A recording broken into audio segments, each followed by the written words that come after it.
শুক্রবার ভোরে শ্যামলী ২ নম্বর রোডে ছাতা মাথায় হেঁটে যাচ্ছিলেন সিমিয়ন ত্রিপুরা। হঠাৎ ৩ ছিনতাইকারী মোটরসাইকেলে এসে তাকে ঘিরে ফেলে। অস্ত্র ঠেকিয়ে ছিনিয়ে নেয় টাকা, ব্যাগ, এমনকি গায়ের জামা আর জুতাও।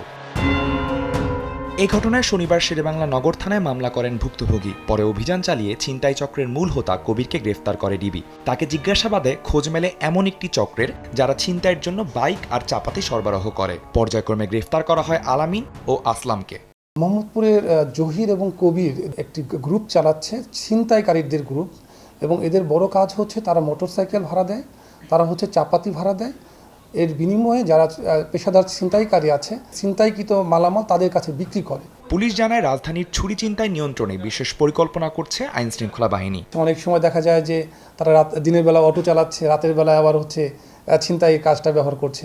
আমরা শুধুমাত্র কিন্তু এই চক্রটি পাইনি, আমরা এই তদন্তের ক্ষেত্রে এসে কিন্তু আরও দুটি গ্রুপের সন্ধানও পেয়েছি, এবং আমরা কিন্তু এই ব্যাপারেও আমরা আমাদের গোয়েন্দা নজরদারি বৃদ্ধি করেছি, এবং হচ্ছে সাথে তাদের বিরুদ্ধেও আমরা অভিযানে যাব। গ্রেফতারকৃতদের বিরুদ্ধে বিভিন্ন থানায় একাধিক ছিনতাই মামলা রয়েছে বলে জানায় ডিবি। তাদের বিরুদ্ধে আইনি ব্যবস্থা প্রক্রিয়াধীন।